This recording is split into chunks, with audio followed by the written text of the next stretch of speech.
The first way is called Jenny's Surprisingly Stretchy Bind Off. It is quite easy to do and it forms a neat, nice looking edge that is stretchy without being loopy. Like any of the three bind offs I'm going to show you in this video, this one works on any stitch pattern.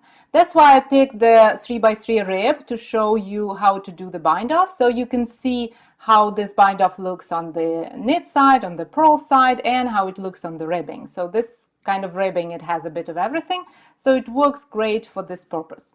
Let's see how we do it.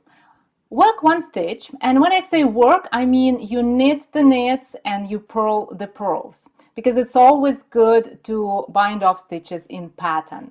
So my first stitch is a knit, so I'm gonna knit it and slip it off. And then the funny part happens. Now we need to make a yarn over, and that's a bit tricky because the way to make a yarn over depends on the next stitch on your left needle. So if the next stitch is knit, like mine, the yarn over won't be the usual yarn over that we normally make like this. It's going to be the opposite, so it's going to go from back to front, like this. That's when the next stitch on the left needle is a knit, like I have over here. So once you make a yarn over, then work the next stitch. So I'm going to knit this one. And now see what happens. I have 2 stitches on my right needle plus a yarn over. So I have 1 stitch, yarn over, another stitch. And now it's time to get rid of the 2 of them. First, we insert the needle into the yarn over and pass it over the stitch like this. Now insert the needle into the second stitch on your right needle and also pass it over. Here we go, we got 1 stitch left. Now it's time to make another yarn over. And again, we look at the next stitch. The next stitch is knit, so my yarn over will be again back to front. And knit the stitch. And here we go, 3 stitches again, 2 stitches and a yarn over, and we pass them one by one over the first stitch on the right needle. 1 stitch left. Now it's time to make a yarn over, and I look at my next stitch and you see it's a purl, so that means my yarn over would be front to back the regular way. And then purl a stitch and pass it over. And keep doing that until you have just 1 stitch left on your left needle. And my last stitch is a purl, so I make a regular yarn over and then purl the stitch and pass the yarn over and the stitch over. Here we go, and here's how it looks. The edge is neat and quite stretchy, but before we take a closer look at the edge, let's take care of this last stitch. So like the usual bind off, you make the stitch bigger, then cut the yarn and pass this yarn tail through the last loop like this. Okay, now we can take a closer look at the edge. It is very nice. The chain of stitches, same as the chain of stitches we have when we bind off stitches the usual way, is still there. So it's sitting on top of the fabric, and the bind off looks the same on both sides. So this is one side and this is another side, and it's all same. I have a little swatch here that is made with the same yarn and on the same number of stitches, but the bind off here is a regular bind off. So I made this swatch just to show you the difference. So that's how both bind offs look. See, it's very similar. This one is a bit kind of puffier, but still nice. But the stretch is totally different. So that's how this one stretches, the regular bind off, and that's how this one stretches. So you can see the difference is obvious, and that's a lovely bind off. It is elastic and it's a much better way than the regular bind off to finish off the stitches on cuffs, necklines, or any other edges that need to be stretchy. The next bind off I want to show you is called an Icelandic bind off, and this one is a beauty. It looks like a reverse stockinette I-cord sitting on top of the fabric, and this one works as well on any stitch pattern, but it does not require any purls, so it's only knits. So we won't be working a stitch, we will be knitting every stitch, okay? And that's important. And here's how we do it. Insert the tip of the right needle purlwise, that means we go from right to left, into the front loop of the first stitch on the left needle, like this.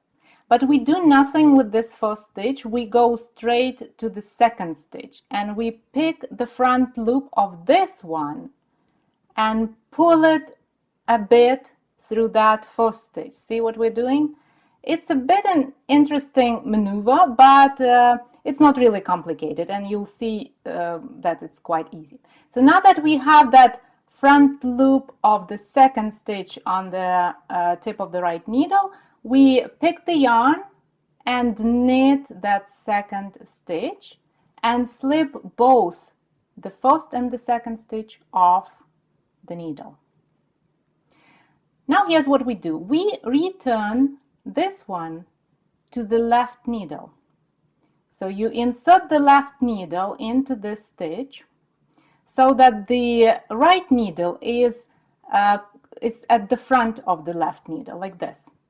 And without taking the right needle out, we pick the front loop of the second stitch again and knit it.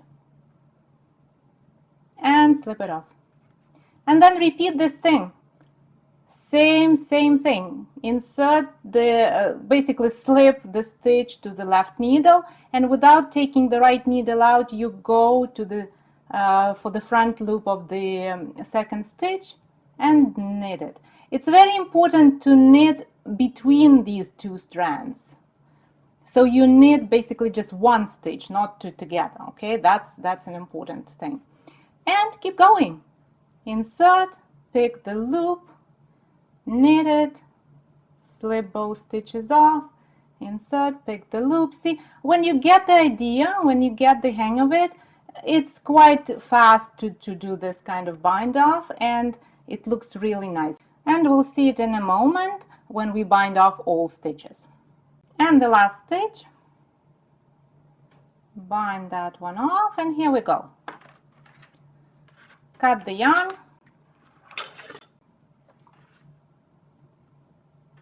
put the needles aside and pass this tail through the last loop. Okay, now let's take a look at this edge. It looks very nice on both sides, and it will be a lovely decoration for necklines, cuffs, edges of a blanket, and pretty much anything else. And it's quite stretchy too. See how much elastic it is? Great way to bind off stitches. The third way is called Elastic Bind Off, and it truly lives up to its name because it's a nice stretchy bind off that creates an elastic edge. And I learned it fairly recently from a book that's called Cast On Bind Off. But now it's my go-to bind off when I need a nicely shaped stretchy edge. And the best thing about this way to bind off stitches is that it is very simple. It does not require any special unusual manipulations with the needles like the Icelandic Bind Off. I mean, no offense to Icelandic Bind Off, because it's a beautiful, beautiful way to bind off stitches. And the look of it is definitely worth the effort, but I like this one more because it's simpler and it works better for most cases. So now let's see how we make it. Work 2 stitches, and again we're gonna knit the knits and purl the purls. So my first 2 stitches are knit, so I'm gonna knit them separately. We'll knit one and then knit another one. And now look at the second stitch that you work. Mine is a knit, so that means I'll keep the yarn at the back of the work, and then I'll insert the left needle into these 2 stitches so that the left needle is at the front of the right needle, like this. So basically we are slipping these 2 stitches, but we are not really slipping them yet because the right needle is still there. Don't take the right needle out of the stitches. Now that you have it in this position, like both needles and the stitches, wrap the tip of the right needle with the yarn and knit these stitches together. So basically what happens, we knit every stitch twice. We work it twice, let's say that's this way. So first we knit it separately and then we knit or purl them together. Now work the next stitch. And again, look at this stitch. This one is knit, so I'm not changing anything. I keep the yarn at the back of the work, and I insert the left needle so that it is in the knitting position, so that the right needle is in the knitting position. So the left needle is at the front of the right needle, and now I knit these 2 stitches together and slip them off. Now it's time to work the next stitch, and this one is a purl. So I'm purling this one, and because it's a purl, I keep the working yarn at the front of the work, and now I insert the left needle in both of these stitches, but so that the right needle is in the purling position. It's at the front of the left needle. And now I simply purl these, oops, I lost it, sorry. And now I simply purl these 2 stitches together like this. And that's it. That's how you go. Work 1 stitch, see which one it is. If it's a purl, keep the yarn at the front, and then insert the left needle so that you can purl these 2 stitches together with the right needle. And keep going until you bind off all stitches. And my last stitch, it's a purl, so I'm purling 2 stitches together. And here we go. Cut the yarn, put the needles aside, and pass the yarn tail through this last stitch. Okay, here we go. And now let's take a look at the edge. And the edge created by this bind off looks a lot like the edge created by the regular bind off. See, it's very, very similar, maybe a bit puffier, but not by much. So it's the same chain of stitches, but this one is more elastic. So this is how elastic this bind off is. See, that's how I can stretch it. And this is how elastic this one is. So that little trick, the fact that we knit or purl each stitch twice, it gives the extra yarn for the stretch. And this is the 3rd way to make a stretchy bind off. And here they are, 3 ways to create a stretchy bind off. Every one of them is different, so try them all and decide which one you like best. Click the link in the description to get the written instructions. Have a wonderful week. I'll see you next Thursday.